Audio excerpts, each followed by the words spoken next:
Assalamu alaikum, barшаңызға қайырлы күн.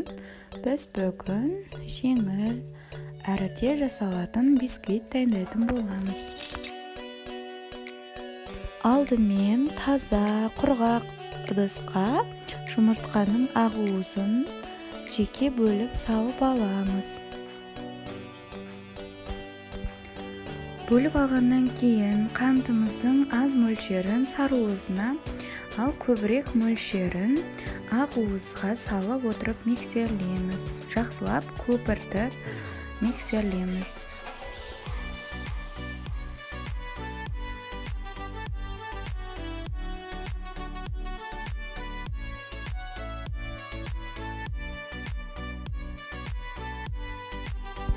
Біздің ағуызды массамыз осылай болу керек. Ақпайтындай осылай тексерсек болады. Енді сарыуызын миксерлейміз. Ол да көпіршіп, ақ түске айналғанша жақсылап миксерлейміз.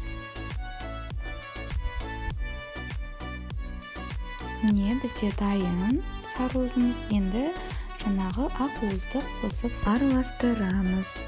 Араластырғанда өте мұқият болғанымыз дұрыс, өйткені бұл ағуызды массамыз басылып қалмауы тиіс.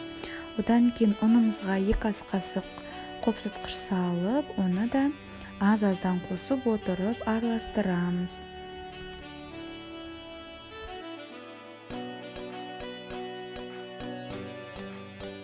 Бисквитке арналған формамызды дайындаймыз. 2 фольгамен осылай 20 диаметрлік формамыздың сыртын тығыздап, жақсылап орап шығамыз. Дайын болған массамызды құямыз. Және 200 градуста 35 минутта пісіріп аламыз. 35 минут духовкамызды ашпауымыз керек. Біздің бисквитіміз дайын болды. Өте жұмсақ әрі дәмді. 3 бөлікке бөліп, түрлі кремдер мен торттарымызды жинауға болады. Барлықтарыңыз жасап көріңіздер.